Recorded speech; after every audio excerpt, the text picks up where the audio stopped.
per il maltempo atteso, vento a 130 km all'ora, prevista la chiusura delle scuole in diverse province, paura per esondazioni e frane, litorale osservato speciale. Per decisione di Trenitalia, a causa maltempo sospesa la circolazione dei treni regionali a lunga percorrenza sulle tratte Portogruaro-Casarsa, Portogruaro-Trieste, lo rende noto il presidente Zaia. Strage sul cavalcavia, le prime analisi sulla scatola nera del bus rivelano che il disco potrebbe essere danneggiato durante la caduta. Lunedì l'incarico per gli approfondimenti sul cuore di Rizzotto, sfonda il muro del garage San Marco con il muso dell'auto, tragedia sfiorata oggi in piazzale Roma a Venezia, quando un automobilista ha rischiato di precipitare dal quinto piano della struttura. Resta ancora un giallo la morte di Giovanna Toffolo, 83 anni, trovata priva di vita sabato mattina nel suo appartamento del Lido. Rimane chiuso nel dolore il figlio.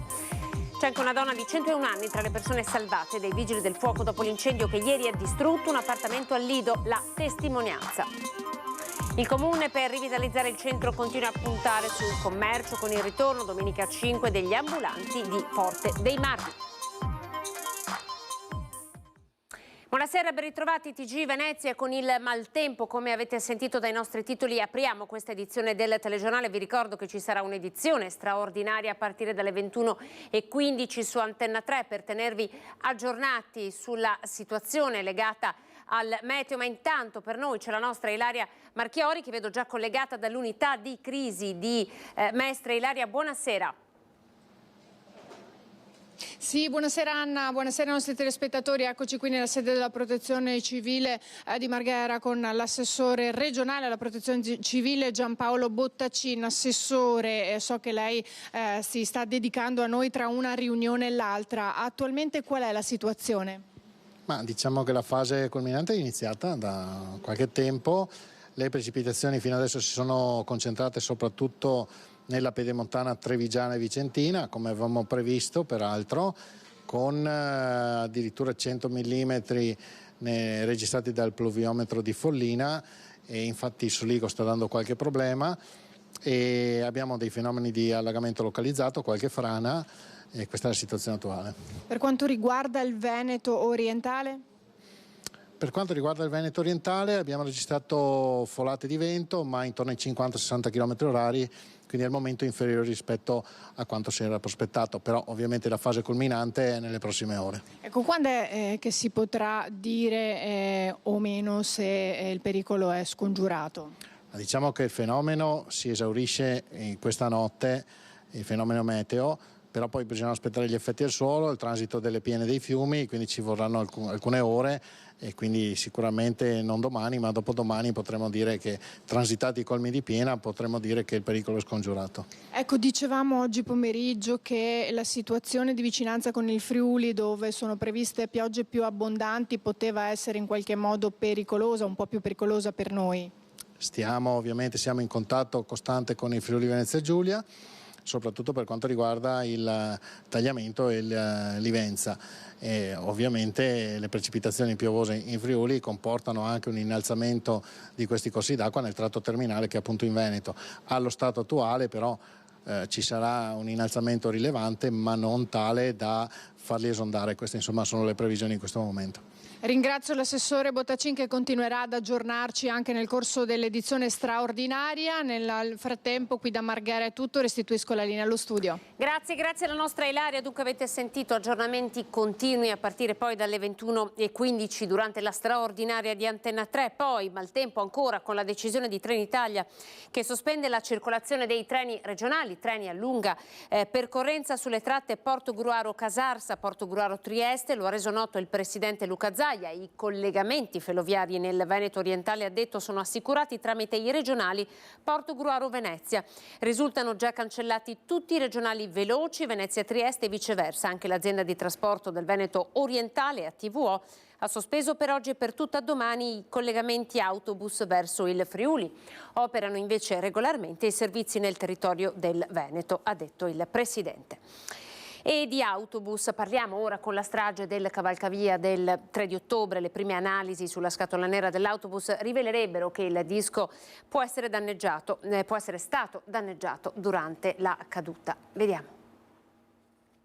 Il contenuto della scatola nera su cui si conta insieme alle altre perizie disposte dalla Procura di Venezia per far chiarezza su cosa possa essere accaduto la sera del 3 ottobre scorso sul cavalcavia superiore di Mestre potrebbe non dare i risultati sperati. La scatola nera, la cui perizia è stata affidata all'esperto informatico Chemello e contenente i video delle 2 telecamere del mezzo, sarebbe danneggiata. Il disco si sarebbe compromesso durante la caduta. Una prima visione infatti avrebbe mostrato solamente immagini parziali e non del tutto nitide. Intanto venerdì i consulenti tecnici dei 3 indagati e dei legali delle vittime si riuniranno proprio con l'ingegner Chemello per fissare i criteri di condivisione della scatola. Mentre la procura ha fatto richiesta alla società Yutong di poter accedere ai dati del cloud che ospita in remoto tutte le scatole nere dei bus elettrici prodotti dalla casa cinese, a cui può accedere solamente la Yutong o il titolare della società La Linea. Qui sono raccolti i dati riguardanti il funzionamento del bus in ogni sua parte, dal momento in cui viene messo in moto. Gli investigatori sperano di riuscire ad accedere dunque al cloud che si trova a Francoforte per trovare i dati necessari e capire se ci sia stato o meno un guasto elettrico o meccanico. Intanto, lunedì 6 novembre ci sarà l'udienza di conferimento dell'incarico per gli ulteriori approfondimenti disposti dalla Procura sul cuore dell'autista Rizzotto. Sarà la cardiologa Cristina Basso a eseguirli. Mentre dall'azienda ospedaliera di Padova rendono noto che la bimba di 4 anni rimasta gravemente ferita durante l'incidente è ancora in condizioni critiche ma stabili. E questo, ha commentato il direttore generale del BEN, è buon segno per poter avviare un percorso di risveglio. Un acceleratore sul pedale della frizione troppo violenta, certamente sfuggita al controllo dell'autista con l'auto che ha sfondato il muro del garage. Tragedia sfiorata oggi dopo l'ora di pranzo al quinto piano del garage San Marco in Piazzale Roma a Venezia. Autore del fatto un uomo, un abbonato, che dopo aver messo in moto si è ritrovato con il muso dell'automobile, una Volkswagen Tiguan, con la marcia innestata avanti contro il muro della struttura, sfondandolo di fatto. Queste le immagini. Tanta la paura e lo shock, ma fortunatamente l'automobilista né le altre persone presenti sono rimaste ferite, miracolosamente illese. Notevoli e ingente il danno sia all'auto che al garage, come è possibile capire guardando le immagini che vi stiamo mostrando. E non trapela ancora nessuna novità sul fronte giudiziario circa la morte di Giovanna Toffolo, l'anziana trovata senza vita nel suo appartamento in lungomare Marconi. La municipalità del Lido e Pellestrina non la seguiva tra i servizi sociali. Comune che ha dei servizi sociali, qui c'è anche nella nostra sede del Lido c'è un servizio sociale. No, noi non ce ne occupiamo, semmai si cerca di intervenire qualora si viene a sapere di un caso, ma ripeto, ci sono i servizi sociali del Comune che fanno quest'opera di... Voi eravate a conoscenza di queste situazioni? Assolutamente no. Il presidente della municipalità del Lido e Pellestrina, Emilio Guberti, è chiaro. Qui nessuno sapeva di presunte difficoltà di Giovanna Toffolo, l'anziana di 83 anni trovata senza vita nell'appartamento in lungomare Marconi 84 al Lido di Venezia sabato scorso. La donna ufficialmente viveva con il figlio, Giorgio Fornaro, il quale ha detto di non essersi presentato giovedì scorso dopo la prima segnalazione dell'amministratore di condominio, in quanto si trovava fuori città. Il mistero è fitto e continua. Che sono fatti che comunque colpiscono soprattutto per la solitudine delle persone e la difficoltà che c'è a poter intercettare questi fasce di disagio sociale di queste persone che vivono in solitudine. C'è comunque questa situazione che mi auguro non sia diffusissima, però è comunque preoccupante. Il problema, ripeto, è come poter individuare queste situazioni per poter intervenire. Sul fronte giudiziario nulla trapela. Il pubblico ministero, titolare dell'inchiesta, rientrerà solo lunedì in sede e quindi quasi certamente fino a quella data non ci saranno novità. Il figlio di Giovanna, Marco Fornaro, assistito dall'avvocato Giorgio Pietramala, attualmente compare come persona offesa nell'inchiesta aperta dalla Procura di Venezia contro ignoti e in cui ad oggi nessuno risulta iscritto nel registro degli indagati. Ancora al Lido, il giorno dopo il tempo di bilanci sulle conseguenze dell'incendio che ha distrutto un appartamento in via Marco Foscarini. 2 abitazioni sono inagibili, alcuni inquilini sono in albergo. C'è anche una donna di 101 anni tra le persone soccorse e salvate dai vigili del fuoco dopo l'incendio che, mercoledì mattina, ha distrutto un appartamento in uno stabile al Civico 2 in via Marco Foscarini, al Lido di Venezia. Elsa Crocchiatti Vianello, che il prossimo febbraio di anni ne festeggerà 102, ha ringraziato i pompieri quando l'hanno portata in braccio fuori dall'appartamento. Le fiamme si sono sviluppate al secondo piano, lei vive al quarto, ma si stavano propagando rapidamente. La testimonianza di uno dei condomini, Alberto D'Ambrosi, che vive proprio sopra l'appartamento divorato dalle fiamme. Abito sopra, il mio appartamento al momento non è abitabile per i fumi e tutto quanto e soprattutto per la pavimentazione, mi hanno detto. Quindi per il momento sono in albergo e speriamo l'assicurazione che mi paghi i danni e tutto quanto. Sono senza vestiti. È successo alle 10:30 della mattina, ho visto fumo, fiamme e tutto quanto. Il mio primo pensiero sono stati gli animali, c'erano fiamme e fumi dappertutto. L'intervento dei pompieri è stato tempestivo, per fortuna. Per il momento l'appartamento mio non è abitabile e l'appartamento del signor Costa è stato distrutto. L'innesco dell'incendio si è diffuso in pochi minuti. Questa mattina l'odore acre del fumo era ancora pesante sia nel condominio che nelle zone vicine. 2 famiglie sono state evacuate, mentre la donna centenaria ha potuto fare rientro nella propria abitazione. Quando sono venuti sulle fiamme ho detto prende fuoco anche la casa mia. Per fortuna i danni sono reparabili. Con l'assicurazione e tutto. Dal momento della prima fiammata che ho visto, al tempo che sono sceso, sono tornato su 2 minuti e non si poteva più salire. La palazzina conta 1, 2, 3, 4, 5, sono in 6, c'era anche la signora anziana di sopra, che per fortuna che è stata salvata dai pompieri, che sono stati bravissimi. Hanno salvato anche il gattino dell'appartamento che è andato in fiamme, che lo davamo per bruciato, scusami la parola, e l'hanno salvato anche quello. Adesso è stata a me, a casa della mia compagna, abbiamo il cane e i 3 gatti salvati. Ancora la cronaca, una maxi operazione antidroga. Le indagini sono scattate dopo aver bloccato 2 ragazzi che spacciavano a Caorle. 26 giovani indagati, 28 sono stati denunciati, 3 i trevigiani arrestati.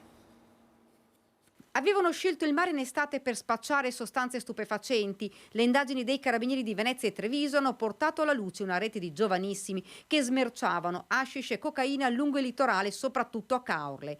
29 le persone indagate in totale, 3 di loro sono minorenni, 26 sono stati denunciati e 3, tutti trevigiani del Monte Bellunese, 25, 21 e 19 anni, sono stati invece arrestati. In casa di questi ultimi, i militari dell'Arma hanno trovato diversi quantitativi di droga, 53 grammi di cocaina e 240 grammi di hashish. Non solo, ma anche materiale per il confezionamento della droga, bilancini e denaro in contante, tutto ovviamente sequestrato. A far scattare l'operazione il controllo quest'estate di 2 ragazzi trevigiani in vacanza a Caorle, che tra un bagno e l'altro spacciavano al mare.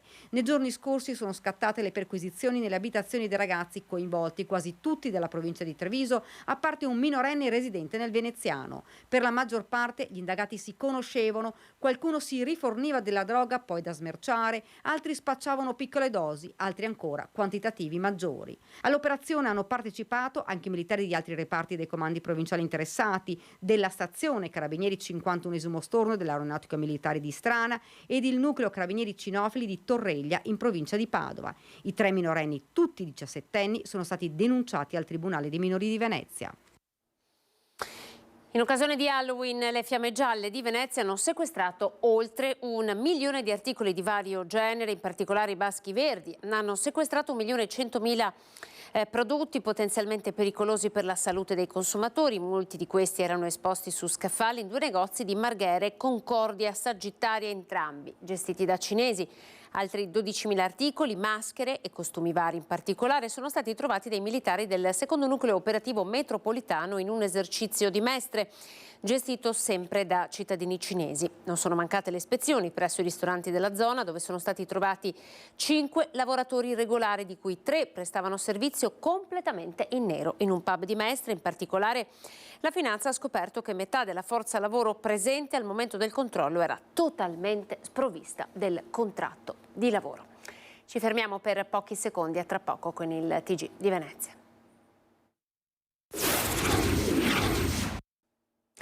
TG Venezia, buonasera, ben ritrovati. Partiamo dalla lotta per la casa. Gruppi e comitati veneziani si riuniranno in assemblea sociale per la casa e si preparano alla manifestazione che il 18 novembre chiederà al Comune politiche concrete per la residenzialità. Vediamo. Manifestazione in cui vogliamo riprenderci la nostra città, in cui vogliamo dire sì alla casa, sia al lavoro, sia ai servizi, e in cui vogliamo portare tutti questi sì in comune. Qui viviamo e qui restiamo sarà lo slogan che il 18 novembre scandirà la manifestazione organizzata da gruppi e comitati che si sono confrontati a San Trovaso all'Assemblea Sociale per la Casa, per difendere il diritto di rimanere a Venezia, per chiedere politiche che rispondano ai bisogni dei cittadini e non solo dei turisti. Non ne parla, la politica istituzionale non ne parla, da parte della Giunta Brugnaro non c'è nessuna presa di posizione rispetto alla residenzialità. Abbiamo una quantità di patrimonio pubblico inutilizzato enorme, che sono case, il pubblico in tutte le sue articolazioni, sono case dell'ATER, del comune, di altri enti assistenziali. Abbiamo un patrimonio enorme del demanio, chiuso. Il lavoro rimane imprescindibile, affermano dall'Assemblea, se si intende mantenere viva una città e non un parco a tema per turisti. Una città è tale perché c'è una biodiversità, è come in natura, perché c'è una biodiversità, una pluralità di lavori, di economie. Non possiamo vivere in un territorio che respira con un'aria sola, che è quella del turismo di massa, che poi porta i lavori precari, eccetera. Bisogna andare in comune, bisogna riprenderselo questo comune, perché non c'è nessun ticket da mettere in questa città. Siamo stufi di sentire parlare di ticket di turismo, ma siamo stufi di sentire parlare dei turisti. Bisogna ripartire da noi e da noi. Quindi vogliamo le case, vogliamo che gli studenti possano stare qua, vogliamo una città in cui vivere e in cui, caspita, poter vivere bene. La conta di Confesercenti dopo la festa di Halloween, che è stata festeggiata, pensate, a Venezia, è terraferma da 6 famiglie su 10 con una spesa media di oltre 65 euro per nucleo familiare. Il comune, per rivitalizzare il centro, punta sul commercio. Allora il 5, domenica, arrivano i commercianti di Forte dei Marmi. Mestre, con il suo centro e le vie attorno, continua ad animarsi di colori e sapori nel nome della tradizione degli antichi mercanti, con un indotto commerciale e turistico che mira a rivitalizzare la città anche nel contrasto al degrado. È così che 49 bancarelle domenica prossima, 5 novembre, dalla Toscana approderanno lungo le vie Fapanni Pio X e Piazza Coin, con il mercato degli ambulanti di Forte dei Marmi, evento promosso dal Comune di Venezia nell'ambito delle città in festa. Ci permettono un attimo di dare una ventata un po' di novità e comunque di perseguire nel nostro intento, quello della promozione degli eventi e promozione del territorio, di cercare di supportare il commercio e di fare in modo anche di supportare quelle che sono le misure di sicurezza, perché lo sapete meglio di me, una città frequentata è una città più sicura. Alla presentazione dell'evento, collegato via streaming, causa maltempo da Forte dei Marmi,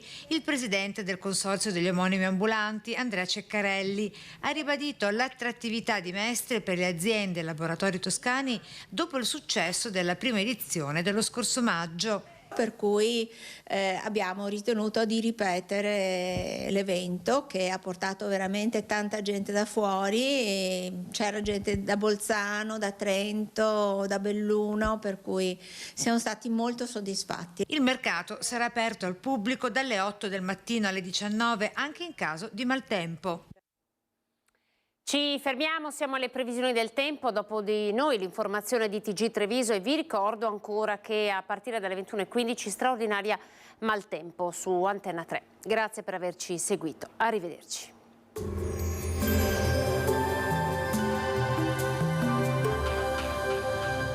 Per la tua casa vuoi sicurezza e comfort? Nel nostro showroom trovi serramenti efficienti e consulenza specializzata. Ti aspettiamo in via 13 Martiri 106 a San Donà di Piave. Bentrovati al meteo. L'intensa perturbazione che ha portato maltempo e venti burrascosi sul nostro territorio abbandona l'Italia. Lo scenario resta comunque piuttosto movimentato. Vediamo insieme il dettaglio.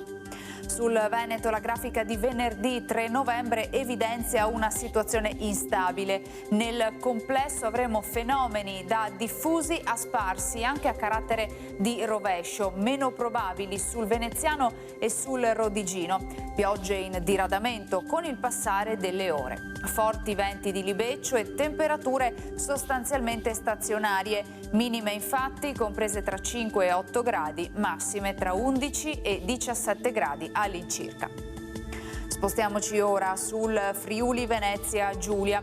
Avremo piogge estese, anche temporalesche e intense, alternate a locali schiarite. Sulla costa mareggiate e possibile acqua alta. Temperature minime tra 8 e 10 gradi, massime sui 16-18 gradi.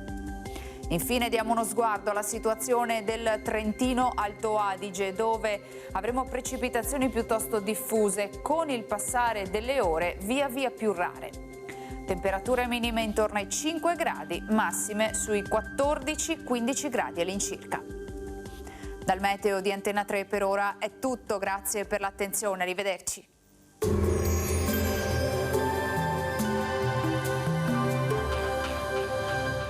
Per la tua casa vuoi sicurezza e comfort? Nel nostro showroom trovi serramenti efficienti e consulenza specializzata.